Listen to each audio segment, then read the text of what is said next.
Hello बच्चों, मैं हूँ विमल प्रताप और इस लेक्चर में मैं आप लोगों के लिए लेकर के आया हूँ फाइलम प्लेटीहेल्मिन्थेस। फाइलम प्लेटीहेल्मिन्थेस लेकर के आया हूँ।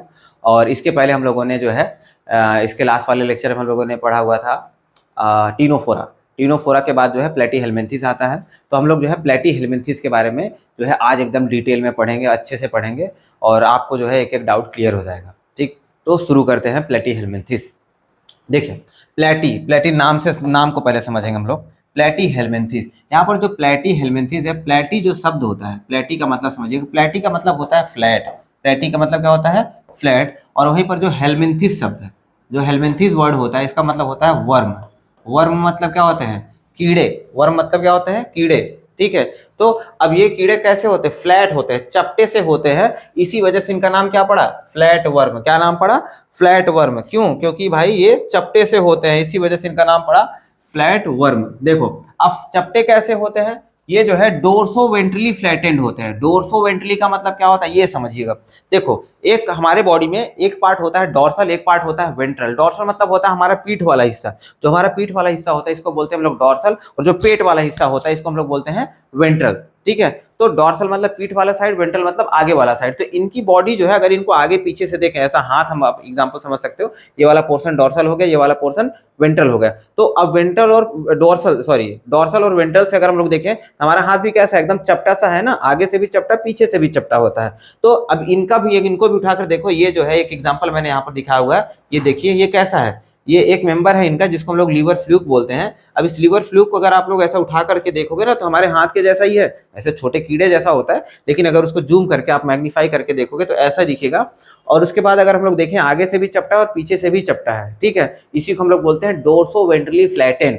फ्लैटेंड मतलब होता है चपटा होना, आगे और पीछे से दोनों चपटा रहता है, इसी वजह से इसका नाम क्या पड़ा?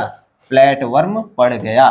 ठीक है, तो इसी वजह से हम लोग जो है प्लेटीहेल्मिन्थेस को क्या बोलते हैं? फ्लैट वर्म बोलते हैं। प्लेटीहेल्मिन्थेस को फ्लैट वर्म बोलते हैं, और ये ऐसे ही चपटे होते हैं। एग्जाम्पल क्या है? लीवर फ्लूक है। ऐसे ही सारे मेंबर, मतलब एक को मैंने दिखाने के लिए यहाँ पर रखा है, बाकी सभी मेंबर्स जो है ऐसे ही चपटे से होते हैं।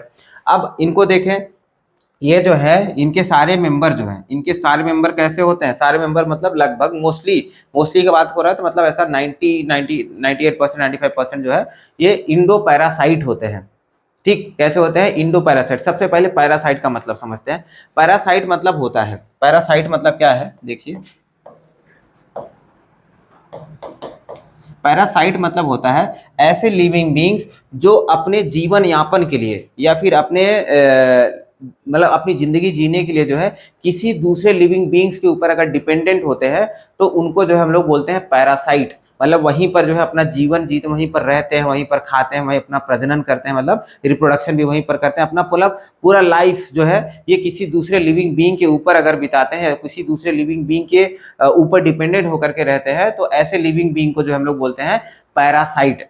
ठीक है, तो ये भी कैसे होते हैं? जो प्लेटीहेल्मिन्थेस होते हैं ये भी कैसे हैं? मोस्टली पैरासिटिक होते हैं। और पैरासाइट्स भी जो होते हैं वो दो टाइप के होते हैं। एक पैरासाइट होता है भाई जिसको हम लोग बोलते हैं इंडो पैरासाइट। एक पैरासाइट होता है जिसको हम लोग इंडो पैरासाइट बोलते हैं। ठीक है, क्या बोलते हैं?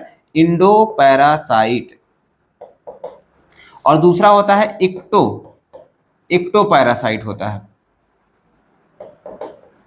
इंडो मतलब होता है अंदर। इंडो मतलब अंदर, मतलब जो हमारी बॉडी के अंदर रहे, हमारी एलिमेंट्री कैनाल में, हमारे लीवर में, हमारे किसी भी बॉडी ऑर्गन्स के अंदर जाकर के रहने लगे, तो ऐसे जो है पैरासाइट्स को हम लोग बोलते हैं इंडो पैरासाइट। और मान लो कोई ऐसा पैरासाइट हो जो हमारी स्किन के ऊपर चिपक करके रहता होगा, जैसे आपने जानवरों में देखा होगा जिसको हम लोग बोलते हैं टिक्स बोलते हैं, माइट्स बोलते हैं। तो टिक्स और माइट्स कहाँ पर रहते हैं? बाहर स्किन पे लगे हुए होते हैं। तो वो क्या हो जाते हैं? इक्टो पैरासाइट होते हैं। वो बॉडी के अंदर नहीं जाते, लेकिन बॉडी के बाहर ही रह करके अपना जीवन यापन करते हैं। ठीक है, तो ऐसे जो शरीर के बाहर रहते हैं उनको हम लोग इक्टो पैरासाइट बोलते हैं। तो यहाँ पर प्लेटीहेल्मिन्थेस की बात करें तो ये कैसे है? प्लेटीहेल्मिन्थेस जो होते हैं ये इंडो पैरासाइट होते हैं, मतलब बॉडी के अंदर, ये हमारे बॉडी के अंदर या फिर बहुत सारे एनिमल्स के बॉडी के अंदर, या फिर ह्यूमन बींग्स में भी, एनिमल्स में भी रहते हैं और ह्यूमन बींग्स में भी। एनिमल्स में भी कुछ भी, पिग हो गया, सीप हो गया, या फिर जो भी आप जानवर का नाम ले लो, सभी के अंदर ये पैरासिटिक फॉर्म में पाए जा सकते हैं, इंक्लूडिंग ह्यूमन बींग्स। मतलब हमारे अंदर भी ये पैरासिटिक फॉर्म में पाए जाते हैं, हमारे अंदर भी ये इंडो पैरासाइट बन के रहते हैं। आगे देखें अगर हम लोग, इनके अंदर, अब देखो ये एक बहुत इंटरेस्टिंग चीज है, इसको समझिएगा। अब ये भाई इंडो पैरासाइट है, ये आपके शरीर के अंदर रह रहा है। जब आपके शरीर के अंदर रह रहा है तो आप ही मतलब आप खाना खा रहे हो, आप खाना खाए तो आपका फूड गया कहाँ पर, डाइजेस्टिव सिस्टम में, स्टमक में गया, इंटेस्टाइन में गया, वहां पर इस हमारे फूड का डाइजेशन होता है। और फूड के डाइजेशन होने के बाद क्या होगा, न्यूट्रिशन एब्जॉर्ब होगा हमारे बॉडी में, और न्यूट्रिशन एब्जॉर्ब होने के बाद सबसे पहले कहाँ पर जाता है, लीवर में जाता है। सबसे पहले लीवर ही क्या करता है, फूड का डिस्ट्रीब्यूशन, हमारी पूरी बॉडी में जो कह सकते हैं न्यूट्रिशन का डिस्ट्रीब्यूशन करवाने का काम करता है वो लीवर ही करता है। तो न्यूट्रिशन एब्जॉर्ब हुआ, वहां से हो जाएगा पहले लीवर के पास में, अब लीवर से जो है पूरी बॉडी में डिस्ट्रीब्यूट हो रहा है। और ये जो प्लेटीहेल्मिन्थेस होते हैं ये कैसे हैं, ये इंडो पैरासाइट हैं। ये ज्यादातर हमारे ह्यूमन बींग्स की अगर बात करते हैं या फिर किसी भी लिविंग बींग में जब ये पैरासिटिक फॉर्म में होते हैं तो ज्यादातर ये हमारे गट में या फिर एलिमेंट्री कैनाल में रहते हैं या फिर हमारे लीवर में ही रहते हैं। अब यहाँ पर देखिए फूड पहले से ही अवेलेबल है, और दूसरा यहाँ पर डाइजेशन ही हो रहा है या फिर डाइजेस्टेड फूड ही पड़ा हुआ है पहले से ही। तो अब बताइए, जब डाइजेस्टेड फूड पहले से हमारी बॉडी में है और वहीं पर ये रह रहे हैं और इनको कैसा फूड मिल रहा है, डाइजेस्टेड फूड ऑलरेडी मिल रहा है, मतलब इनको सिर्फ और सिर्फ सीधा सीधा मिनरल एंड न्यूट्रिशन मिल रहा होता है। या तो ये लीवर में रह रहे हैं या तो गट वॉल में रह रहे हैं, तो वहां पर डायरेक्टली इनको मिनरल और न्यूट्रिशन मिल रहा है। अब मिनरल और न्यूट्रिशन मिल रहा है तो इनको मिनरल न्यूट्रिशन को थोड़ी डाइजेशन करना होता है, डाइजेशन तो जो है हार्ड सब्सटेंस हार्ड फूड को करना होता है। तो जब इनको डायरेक्टली मिनरल वगैरह मिल रहा है या फिर न्यूट्रिशन मिल रहा है तो इनको डाइजेशन करने की आवश्यकता है ही नहीं। जब किसी को डाइजेशन करने की आवश्यकता है नहीं तो डाइजेस्टिव सिस्टम क्यों बनाएगा, सोचिए इसके बारे में, वो डाइजेस्टिव सिस्टम क्यों बनाएगा। इसी वजह से प्लेटीहेल्मिन्थेस बीइंग इंडो पैरासाइट, इनके पास कोई भी डाइजेस्टिव सिस्टम नहीं पाया जाता है, ठीक है। तो डाइजेस्टिव सिस्टम इनके पास एब्सेंट हो जाता है। वहीं आगे देखते हैं, लेकिन डाइजेस्टिव सिस्टम एब्सेंट है उसके साथ में इनके पास जो है कुछ एडेसिव ऑर्गन्स पाए जाते हैं। एडेसिव ऑर्गन का मतलब क्या हो गया, एडेसिव मतलब होता है चिपकाने वाला या चिपकने में मदद करने वाले, चिपकने में मदद करने वाले ऑर्गन्स इनके पास पाए जाते हैं। एग्जांपल के लिए जैसे सकर्स हो गया, या फिर इसी को हम लोग हुक्स भी बोलते हैं, मतलब सकर, सॉरी सकर को हुक नहीं, मतलब सकर या हुक दोनों अलग अलग ऑर्गन्स होते हैं। इनके पास सकर्स पाए जाते हैं और हुक्स पाए जाते हैं। अब सकर और हुक्स जो है इनको कैसे न्यूट्रिशन एब्जॉर्ब करने में मदद करते हैं वो मैं आगे आपको दिखाता हूँ। इनके पास हुक्स एंड सकर पाए जाते हैं जो कि ज्यादातर पैरासिटिक फॉर्म में होते हैं, मतलब जो प्लेटीहेल्मिन्थेस है वो ज्यादातर पैरासिटिक ही है, तो मतलब सभी के पास ये हुक्स एंड सकर पाए ही जाएंगे। और जो क्या करता है, फूड के या फिर न्यूट्रिएंट्स को एब्जॉर्ब करने में मदद करते हैं, किससे, होस्ट बॉडी के, मतलब हमारे बॉडी में रह रहा होगा तो हमारी बॉडी से क्या करेगा, ये हुक्स एंड सकर की मदद से न्यूट्रिशन को एब्जॉर्ब करता है। अब देखते हैं कैसे, देखो यहाँ पर एक डायग्राम मैंने बनाया हुआ है। ये फैसियोला का हेड है या फिर स्कोलेक्स बोलते हैं, इसको स्कोलेक्स भी बोलते हैं। फैसियोला का हेड है, फैसियोला क्या होता है, जिसको हम लोग टेप, सॉरी फैसियोला तो उसको लीवर फ्लूक वो बोलते हैं, ये टेप वर्म है, ठीक है। वो अलग था, ये टेप वर्म है। टेप वर्म कैसा होता है, इसका स्ट्रक्चर जो है लगभग ऐसे टेप के जैसा लंबा सा होता है, ऐसे टेप का जैसा पूरा इसका बॉडी होता है। इसकी पूरी बॉडी पे ऐसे प्रोग्लोटिड्स पाए जाते हैं। ये मैंने आपको जब बेसिस ऑफ क्लासिफिकेशन बताया हुआ था तो वहां पे बताया था, इसका डायग्राम आगे दिखाऊंगा भी। ये ऐसे इनका बॉडी होता है और ऐसे सेगमेंटेड, बाहर से सेगमेंटेड दिखता है, लेकिन ये सेगमेंट्स असली नहीं होते हैं, ये भी मैंने आपको बताया था। इनके पास pseudo metameric type of segmentation पाया जाता है, मतलब बाहर से आपको दिख रही है बॉडी कैसी है, डिवाइडेड है, लेकिन इंटरनली जो है कोई भी ऑर्गन का रेपिटेशन नहीं पाया जाता है। इसी वजह से इस टाइप ऑफ सेगमेंटेशन को हम लोग बोलते हैं स्यूडो मेटामेरिक सेगमेंटेशन। अब इसके हेड की बात करते हैं। इसका हेड जो होता है ऐसे थोड़ा सा सोलेन होता है, फूला सा होता है। एक तो पेन धोखा दे देता है भाई। इनका हेड जो होता है ऐसा थोड़ा सा सोलेन सा होता है, ठीक है, ऐसा सोलेन सा हेड होता है। और इनके हेड के ऊपर यहाँ पर ऐसे ऐसे कुछ गोले जैसे स्ट्रक्चर पाया जाता है। आप इसको सांप मत समझ लीजिएगा, चारों तरफ ऐसे गोले गोले पाए जाते हैं। अब इसी हेड को जो है मैंने यहाँ पर कट करके दिखाया हुआ है, ठीक है, कट करके दिखाया हुआ। देखो ये गोले गोले से स्ट्रक्चर यहाँ पर ऐसे लगे हुए हैं, और यहाँ पर ऊपर की तरफ भी एक ऐसा गोला सा पूरा सर्कुलर ऐसे पूरे इसके ऊपर की तरफ ऐसे गोला सा स्ट्रक्चर पाया जाता है। तो इसके ऊपर जो है यहाँ पर ऐसे ना ऐसे हुक्स पाए जाते हैं, ऐसे हुक्स पाए जाते हैं, ऐसे नोकीले से हुक्स पाए जाते हैं, जिसकी मदद से ये क्या करते हैं, ये हमारे बॉडी में जो इंटरनल ऑर्गन में, लीवर में या फिर कह सकते हो गट वॉल में, ऐसे उसी की मदद से ऐसे पकड़ के चिपक जाते हैं। हुक्स जो है इनको चिपकने में मदद करता है या फिर हमारे स्किन को, हमारे इंटरनल ऑर्गन्स को पकड़ने में मदद करता है। उसके साथ में ये जो सकर्स होते हैं, ये बगल में जो सकर्स लगे हुए हैं, ये सकर्स का नाम ही क्या है, सकर्स का मतलब क्या होता है, ऐसा चीज जो क्या कर सकता है, किसी दूसरी चीज को अपने अंदर सोख सकता होगा, उसको बोलते हैं सकर्स। तो सकर्स भी क्या करता है, सकर्स यहाँ पर क्या कर रहा होगा, न्यूट्रिशन को हमारे बॉडी से एब्जॉर्ब करने का काम करता होगा। ये हुक्स की मदद से चिपक जाते हैं और सकर्स क्या करते हैं, फूड को या फिर न्यूट्रिशन को एब्जॉर्ब कर लेते हैं हमारी बॉडी से।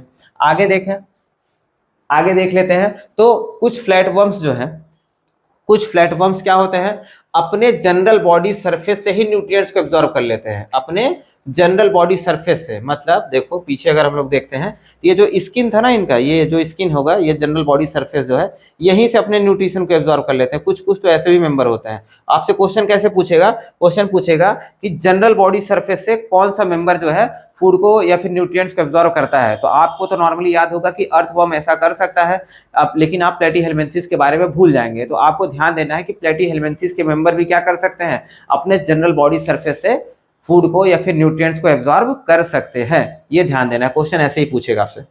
आगे देखते हैं, आगे नहीं सॉरी इसी में था अभी। नेक्स्ट आगे देखते हैं। तो इनके बॉडी स्ट्रक्चर की बात करें तो बायलैटरली सिमेट्रिकल होते हैं। बायलैटरल सिमेट्री का मतलब क्या हुआ भाई, हम एक लीवर फ्लूक को यहाँ पर कर बना दे, ये लीवर फ्लूक हो गया हमारा, ये लीवर फ्लूक है। अब लीवर फ्लूक को जो है अगर हम लोग दो पार्ट में डिवाइड करें, ऐसा सिमेट्री कैसे चेक करते हैं, ऐसे डिवाइड करते हैं ना दो पार्ट में। अगर दो पार्ट में डिवाइड करते हैं तो एक किस में डिवाइड हो जाएगा, राइट, और दूसरा किस में डिवाइड हो जाएगा, लेफ्ट में। राइट और लेफ्ट दो पार्ट में ये डिवाइड हो जाता है और इसी सिमेट्री को क्या बोलते हैं हम लोग, बाईलैटरल सिमेट्री बोलते हैं, बाईलैटरल सिमेट्री बोलते हैं, ठीक है। और ये कैसे होते हैं, ट्रिप्लोब्लास्टिक होते हैं। मतलब ट्रिप्लोब्लास्टिक का मतलब क्या हो गया, इसको देखो मैं आपको और अच्छे से समझा देता हूं।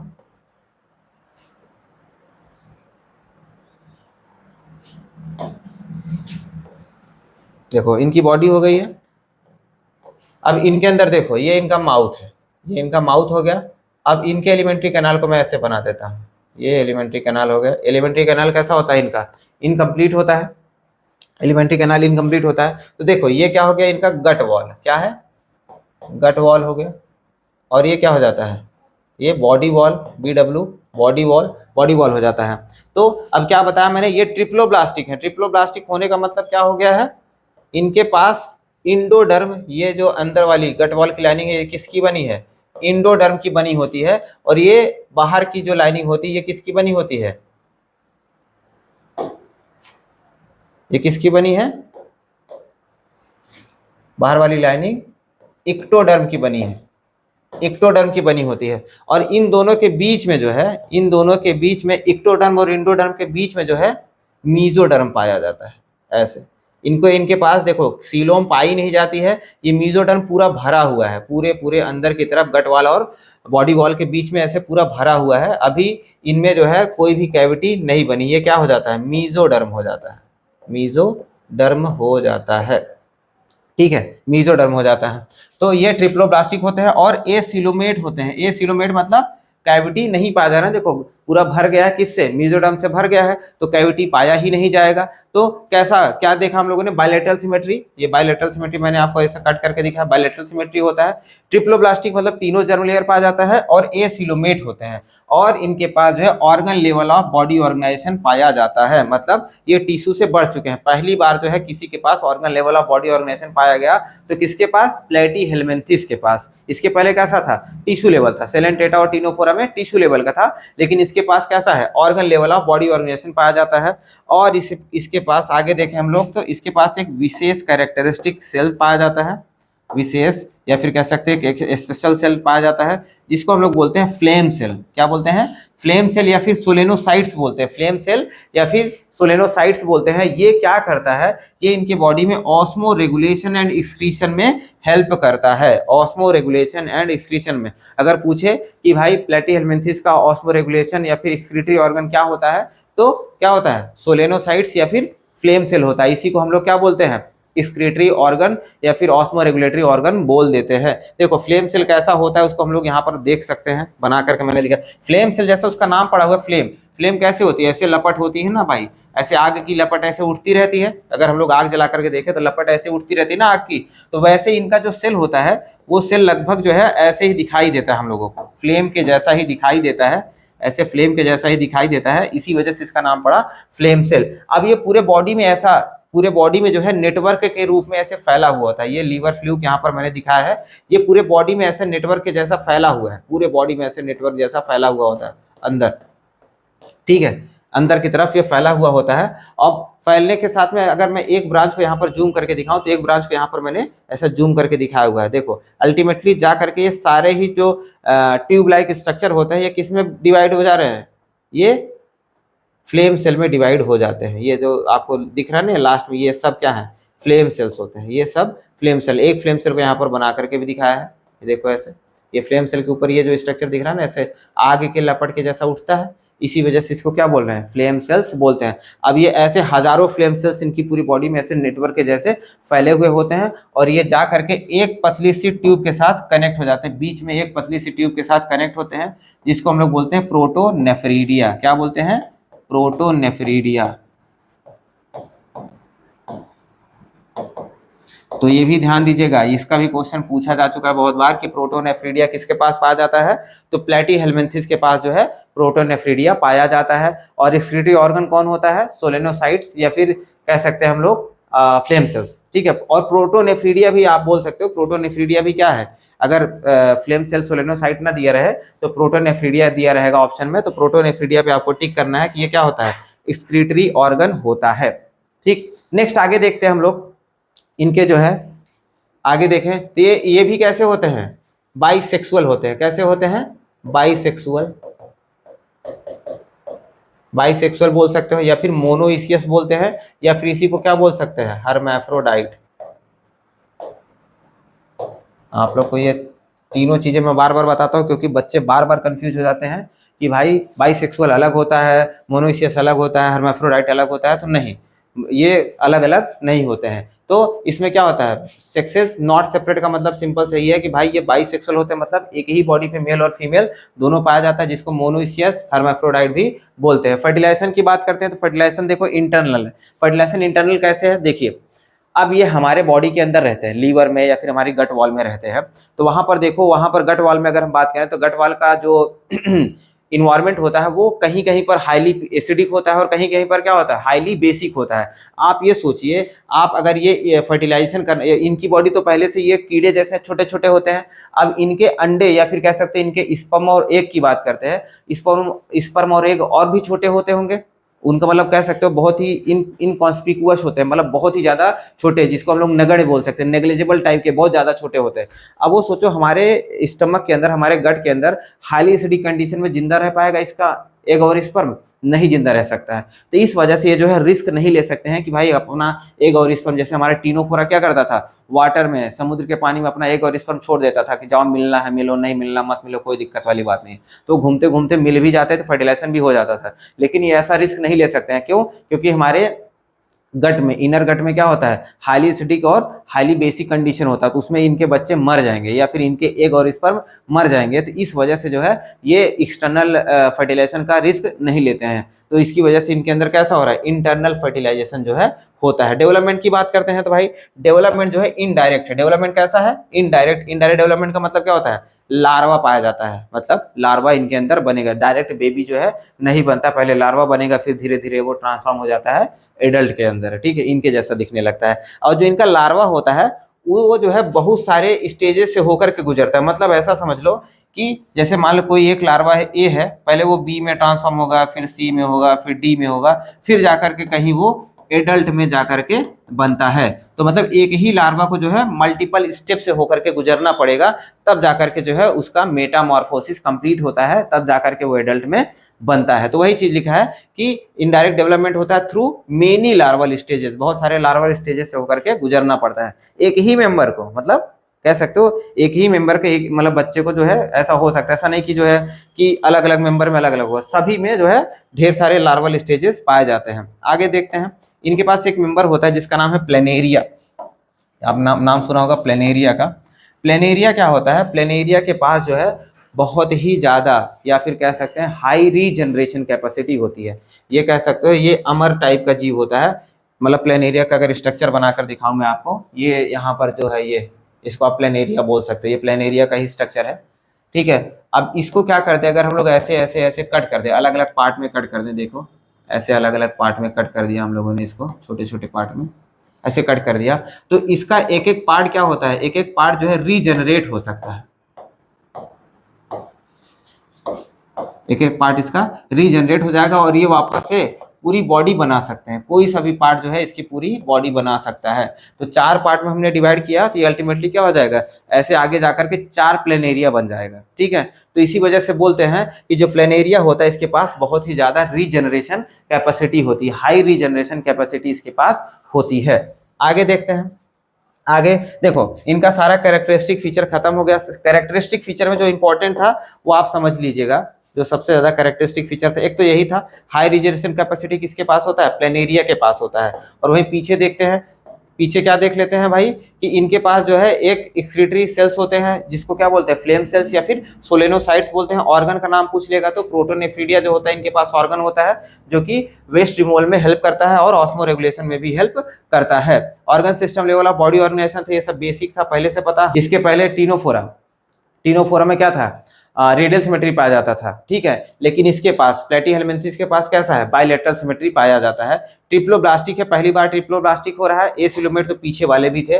और हाँ, और क्या था, और इनके पास डाइजेस्टिव सिस्टम एकदम से एब्सेंट होता है, डाइजेस्टिव सिस्टम एब्सेंट होता है। और एडिसिव ऑर्गन पाया जाता है जैसे कि सकर्स हो गया और हुक्स हो गया, सकर्स एंड हुक्स हो गया जो कि इनके पास पाया जाता है। और ये ज्यादातर कैसे होते हैं, पैरासिटिक फॉर्म में होते हैं। फ्लैट वॉर्म क्यों बोलते हैं, क्योंकि ये डोर्सो वेंट्रली फ्लैटेंड होते हैं। क्यों, कैसे होते हैं, डोर्सो वेंट्रली फ्लैटेंड होते हैं, जिसकी वजह से इनको क्या बोलते हैं हम लोग, फ्लैट वर्म बोल देते हैं। ठीक, तब इनका एग्जांपल देख लेते हैं भाई। एग्जांपल कैसा, एग्जांपल एक पहला है टीनिया, इसका पूरा नाम होता है टीनिया सोलियम। क्या होता है, टीनिया सोलियम पूरा नाम होता है, लेकिन एनसीईआरटी में सिर्फ और सिर्फ टीनिया दिया है तो आपको टीनिया ही देखना है। टीनिया को जो है हम लोग क्या बोलते हैं, टेप वर्म बोलते हैं। ठीक है, क्या बोलते हैं, टेप वर्म बोलते हैं। नेक्स्ट है फैसियोला, फैसियोला का पूरा नाम होता है फैसियोला हिपैटिका। ठीक है, फैसियोला हिपैटिका, इसका जो है कॉमन नेम क्या होता है, लीवर फ्लूक। इसको लीवर फ्लूक बोलते हैं क्योंकि ये लीवर को इन्फेक्ट करता है और ये टेप के जैसा दिखता है। नेक्स्ट एग्जांपल प्लेनेरिया, प्लेनेरिया को हम लोग डुगेशिया भी बोलते हैं। ठीक है, तो एग्जांपल को मैंने यहाँ पे डायग्राम से भी दिखाया है। जैसे टेप वर्म है, देखो ये बगल में टेप के जैसा दिखता है, ऐसा फीते के जैसा दिखता है, तो इसकी वजह से इसको हिंदी में फीता क्रीम भी बोलते हैं। नेक्स्ट लीवर फ्लूक, ये लीवर को इन्फेक्ट करता है, इसकी वजह से इसको लीवर फ्लूक बोलते हैं। नेक्स्ट ये क्या है, प्लेनेरिया है या फिर डुगेशिया जिसको बोलते हैं। ठीक है, ये हमारा प्लेटीहेलमिन्थेस खत्म हो गया भाई, और मैं आशा करता हूँ कि आप लोगों को एकदम अच्छे से मस्त समझा रहेगा।